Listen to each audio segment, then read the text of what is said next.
This is TWiT. Okay, Marcus Hutchins, Leo. I'm really interested in what you think. I mean, I think we don't have enough information to know. Yep. Is he a criminal? If he's a criminal, he's a criminal. Or is this overreach by federal prosecutors using hacking laws that are antiquated and not well defined? Or is he completely innocent and they're just being jerks? So let's catch our listeners up, and then we'll talk about this. Of course, Marcus came to everyone's attention in May, a couple months ago. He was the guy who stopped the WannaCry worm by registering that obscure DNS domain that it was checking for, and he discovered, quite to his surprise, that it suddenly stopped propagating. So this crazy SMB v1 weaponized Eternal Blue exploit that was WannaCry got stopped in its tracks because this white hat hacker reverse engineered enough of the worm to spot its attempt to retrieve a web asset from that bizarrely named and at the time unregistered domain. And okay, so last Wednesday, 6 days ago, as Wired wrote in their coverage, authorities detained, and they said 22-year-old Marcus Hutchins, although Ars Technica's coverage said he was 23, and they included a screenshot of his booking and I had it at the city of Henderson in Las Vegas that did show his age as 23. So I think they're probably right. Anyway, this was immediately following the Defcon hacker conference last week in Las Vegas, as he was attempting to fly home to the UK, where, as we know, he works as a researcher for the security firm Kryptos Logic.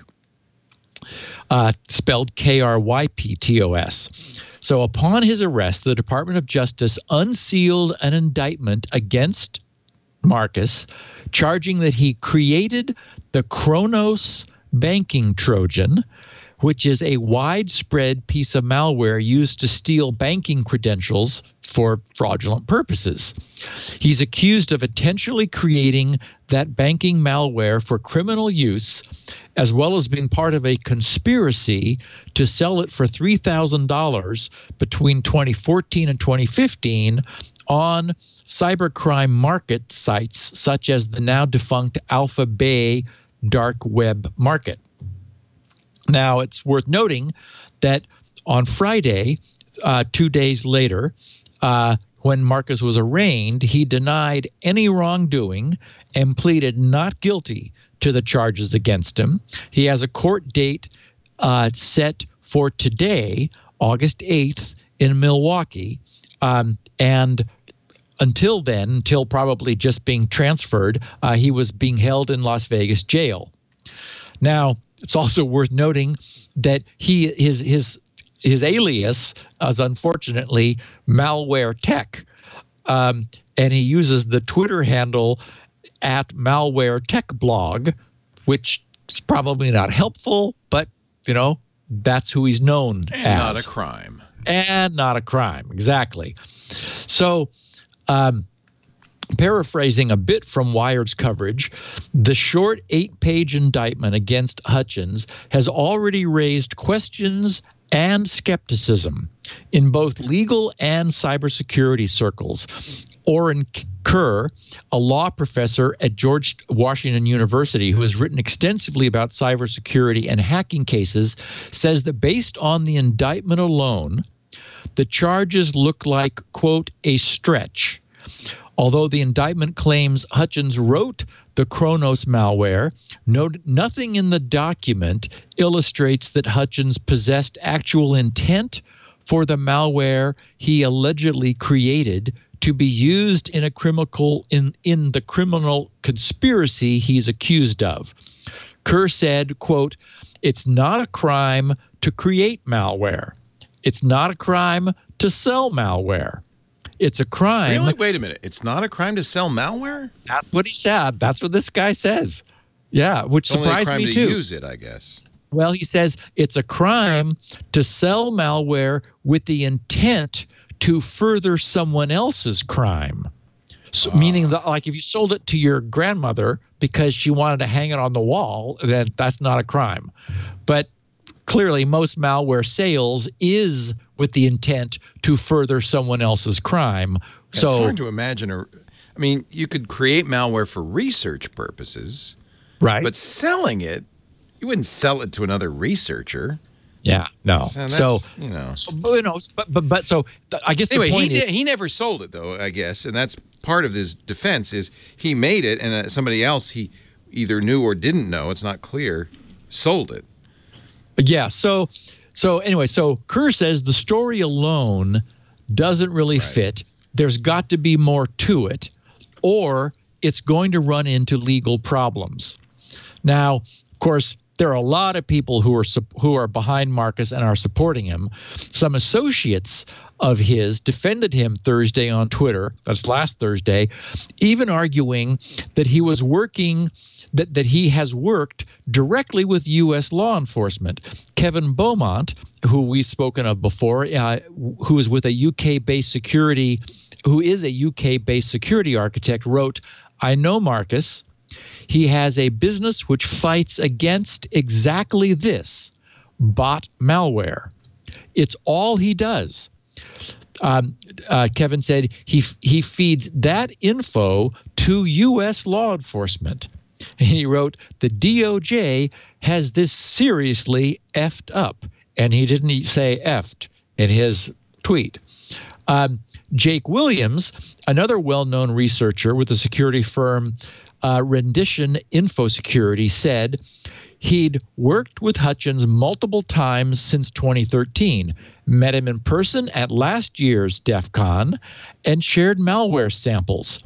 At one point in 2014, Williams says Hutchins refused his offer of payment for help on an educational project. And as we know and reported, even when Hutchins was awarded a $10,000 bug bounty from the security firm HackerOne for his work on stopping WannaCry, he donated it to charity. Williams wrote, I have pretty good black hat radar. It never went off when talking to Marcus or exchanging stuff with him. So Wired finishes their coverage writing, for the moment, neither the FBI nor the Department of Justice is commenting further on Hutchins' case beyond the DOJ's statement and the facts of the indictment.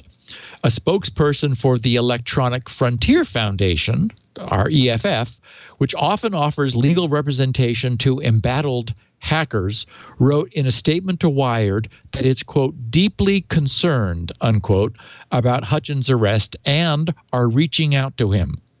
In their tweet, the EFF tweeted on August 3rd, EFF is deeply concerned about security researcher Marcus Hutchins' arrest. We are looking into the matter and reaching out to Hutchins.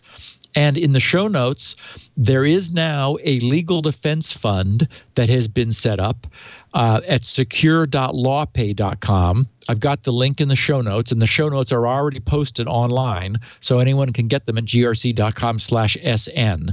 And I scrutinized this page carefully. It looks legitimate and looks like the real deal. So I wanted to let people know, if anyone is interested in contributing, it looks like this is the place. You might want to wait until the EFF puts something up on their side. I would trust clearly a link from them. I don't remember where I got this link. It was part of the research that I was doing putting this together. But it does look legit, and it'll be interesting to see how this turns out. And your coverage on TWiT on Sunday, Leo, I think was spot on. You know, your panel agreed with what we were saying, in fact, just last week, about the problem with this kind of reaction is the chilling effect it has on the benefit that white hat hackers produce for society at large in finding these. I mean, clearly he really helped minimize the problem with WannaCry because he felt it was safe to do this. And, and in fact, you guys were talking about the fact that there are other security conferences. And how would out of country, non-U.S. researchers feel about coming to Black Hat and Defcon if they thought there was some fear that they might get nabbed, by border security, essentially, when they're trying to leave. Yeah, it's and of course, a lot of the opinions people have on this are preconditioned by how poorly the DOJ has acted in cases like Aaron Schwartz's case, where they overreached, and Marcus's reputation in the hacker community. So while we don't know the facts, there's I think legitimate reason to be concerned and to want to know more. Yeah, and we've also, you and I have talked on this podcast about how it is also the case that some hackers sometimes do cross the line. That is, 4 years ago, he may have been a different person from who he is today in 2013, when some of, and so, he was younger, less experienced, and it's also the case that a lot of sort of more junior hackers start off a little more on the dark side and then realize, hey, I can do good with this rather than just bad. So anyway, the good news is he will probably have access to the best defense that he deserves. Let's hope he deserves a really good one. And then it will happen. Good.